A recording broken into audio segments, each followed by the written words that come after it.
सनातनी नववर्ष पर शंकराचार्य जी का वैश्विक संदेश।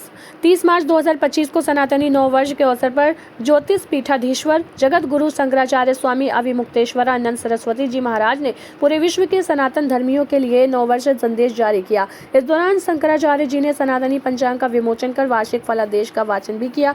केदार घाट स्थित शंकराचार्य घाट पर आयोजित प्रात मंगलम कार्यक्रम के वार्षिक उत्सव में विविध आयोजन हुए। शंकराचार्य जी ने जोरती मठ की वर्ष भर की कार्य योजना पर प्रकाश डालते हुए गौ माता को राष्ट्रमाता घोषित करने हेतु बनाई गई गौ नीति का खुलासा किया। आज नव संवत्सर है।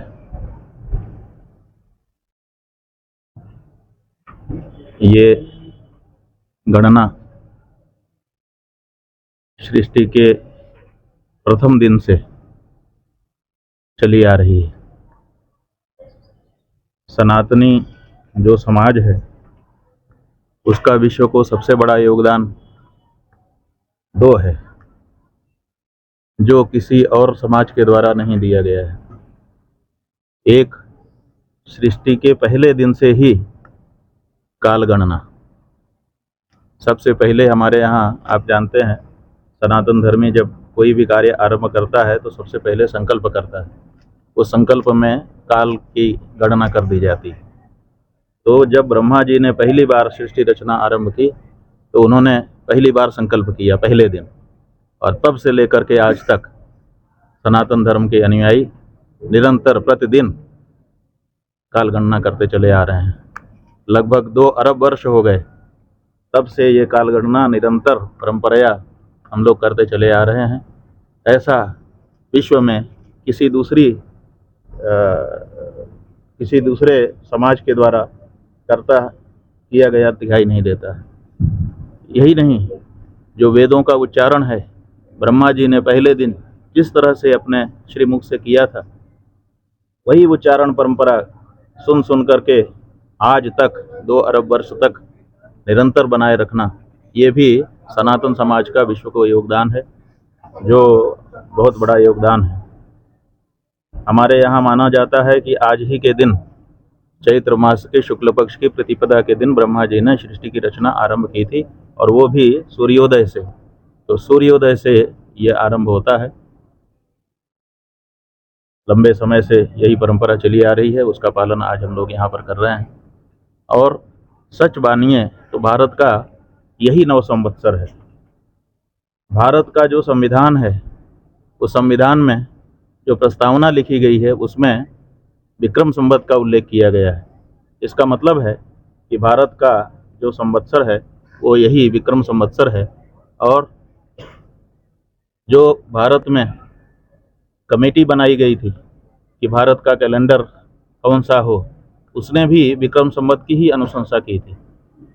बाद में शकों का संवत लागू किया गया, और वो भी केवल खाना पूर्ति के लिए किया गया। और अंग्रेज़ों को, जिसको हम लोगों ने स्वतंत्रता का आंदोलन लड़ करके भगाया था, उन्हीं की तारीखों को आज भारत चल रहा है। ये भारत के संविधान के प्रति अपराध है, क्योंकि भारत के संविधान में अगर कोई तिथि लिखी गई है भारत की ओर से, तो वो विक्रम संवत की तिथि लिखी गई है। इसलिए विक्रम संवत की तिथि से इतर अगर कोई भी व्यवहार करता है तो वो भारत के साथ, भारत के संविधान के साथ अपराध करता है।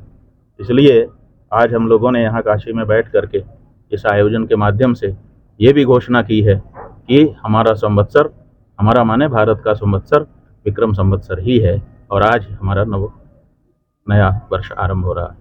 जी, आप गौरक्षा की बात करते हैं। अखिलेश यादव जी कह रहे हैं कि सरकार गौशाला बना रही है, उन्हें दुर्गंध पसंद है और उनको इत्र पसंद है, सुगंध पसंद है, इस वजह से इत्र पाठ बना रहे हैं। ठीक है, इत्र सूंघ है। हम तो गाय पालते हैं और गौ माता के शरीर से, उनके गव्य पदार्थों से जो सुगंध हमको प्राप्त होती है वो हमारे लिए आह्लादकारी होती है।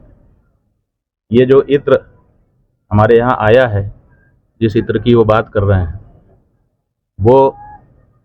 वो सुगंधित द्रव्य नहीं है जो भारत की परंपरा में रहा है।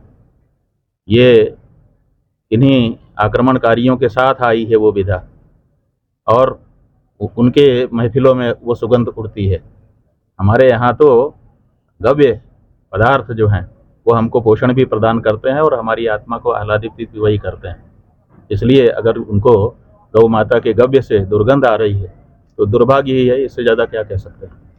विनाश काल जब आता है तो बुद्धि इसी तरह से हो जाती है। गौ रक्षक आहत हुए हैं, स्वयं से विरोध भी कर रहे हैं। उनकी जाति के जो लोग हैं उनको भी बहुत खराब लगा है।